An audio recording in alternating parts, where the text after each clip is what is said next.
জয় হিন্দ বন্ধুরা, তোমরা প্রত্যেকেই হয়তো থাম্বনেলটা থেকে বুঝতে পারছো যে আজকের ভিডিওটা তোমাদের কোন টপিক নিয়ে স্টার্ট হচ্ছে। কারণ আজকের ভিডিওটা কিন্তু তোমাদের জন্য মোস্ট ইম্পর্টেন্ট ভাইটাল ভিডিও হতে চলেছে। প্রথমত তো ডাব্লিউবিপি কনস্টেবল এক্সাম ডেট, এবং দ্বিতীয় যে টপিক রয়েছে সেটা হচ্ছে কেপি কনস্টেবল এক্সাম ডেট। এই যে এক্সাম ডেটটা তোমাদের হবার কথা রয়েছে, এই এক্সামটা তোমাদের ওবিসি যে সার্টিফিকেটটা যে বাতিল হবার জন্য কি এক্সাম ডেটগুলো পিছনে হচ্ছে, নাকি এর পিছনে অন্য কোনো কারণ আছে?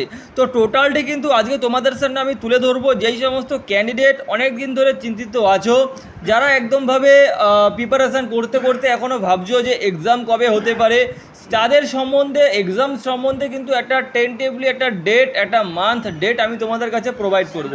তো আমি তোমাদের প্রথমেই প্রত্যেকে বলে রাখবো, যারা এই চ্যানেলে প্রথম রয়েছো, যারা নতুন রয়েছো, তোমরা চ্যানেলটি অবশ্যই সাবস্ক্রাইব করে পাশে থাকা বেল আইকনটি অবশ্যই অল করে রাখবে, যাতে ছোট ছোট আপডেট যাতে তোমাদের কাছে আমি পৌঁছে দিতে পারি।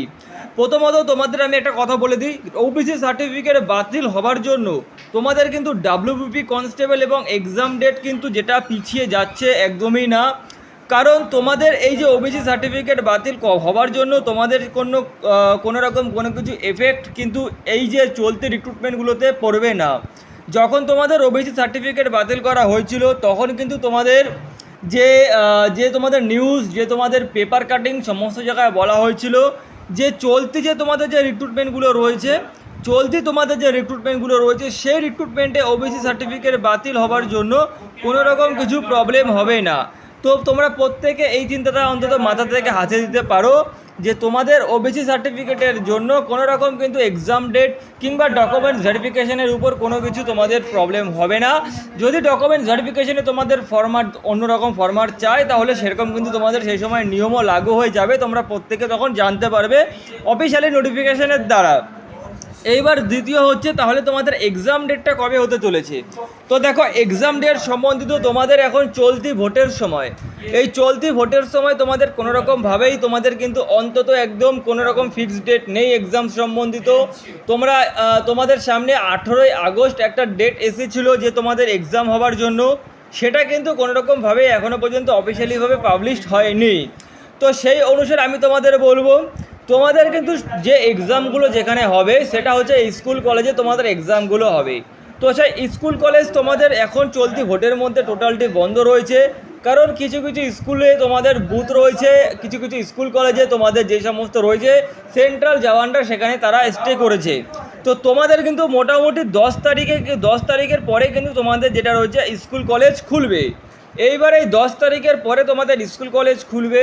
তারপর তোমাদের পিআরবি এক্সাম ডেট সম্বন্ধিত স্কুল কলেজের কাছে তোমাদেরকে চিঠি পাঠাবে কিংবা নোটিশ পাঠাবে। তারা একটা ডেট দেবে, ভাইটাল ডেট, সেই ডেট হিসাবে কিন্তু তোমাদের এক্সাম হবে। অর্থাৎ তোমরা একটা কথা মানতে পারো, তোমাদের কিন্তু আগস্ট সেপ্টেম্বরের আগে কিন্তু তোমাদের এক্সাম হচ্ছে না। এটা মাথায় রাখতে পারবে যে আগস্ট সেপ্টেম্বরের আগে তোমাদের এক্সাম হচ্ছে না। তো তোমাদের হাতে কিন্তু এখনও প্রাচুর্য সময় রয়েছে তোমাদের প্রিপারেশান করবার জন্য। প্রত্যেকে জানো যে চলতি বছরেও বিগত বছরও যে কাট অফটা গিয়েছিল, কাট অফ প্রচুর হাই যাচ্ছে, আর এই চলতি বছর রিক্রুটমেন্টও কাট অফ হাই যাবে। তো সেই সম্বন্ধিত প্রিপারেশান নিজের থেকে নিজে একদম ফিটফোর করে রাখো। এইবার তোমাদের যদি ধরো যে এক্সাম ডেট কোনটা হবে, এক্সাম ডেট অর্থাৎ তোমাদের কোন এক্সামটা আগে হবে, দেখো সম্ভবত কিন্তু 90% তোমাদের চান্সেস রয়েছে কেপি কনস্টেবল এক্সামটা তোমাদের আগে হবে, তার পিছন তোমাদের ডাব্লিউপি কনস্টেবল এক্সামটা হবে। আর যখন তোমাদের আগস্ট সেপ্টেম্বর মাসে যখন তোমাদের এক্সাম শুরু হবে, তখন কিন্তু পরপর তোমাদের যে এক্সামগুলো পেন্ডিং হয়েছে সমস্ত এক্সামগুলো কিন্তু পরপর হতেই থাকবে, মাস দেড়েক তোমাদের গ্যাপ দিয়ে এটা মাথায় রাখবে। তো আশা করি সমস্ত কিছু তোমরা বুঝতে পেরেছো। যদি কোনো রকম কোনো কিছু ডাউট থেকে থাকে অবশ্যই তোমরা ভিডিওর কমেন্ট বক্সে কমেন্ট করতে পারো। ভিডিওটা আমি এখানেই শেষ করছি, দেখা হবে নেক্সট ভিডিওতে। ভিডিওটি ভালো লাগলে অবশ্যই লাইক এবং শেয়ার করে দিও, এবং চ্যানেলে প্রথমবার হলে সাবস্ক্রাইব করে দিও। জয় হিন্দ।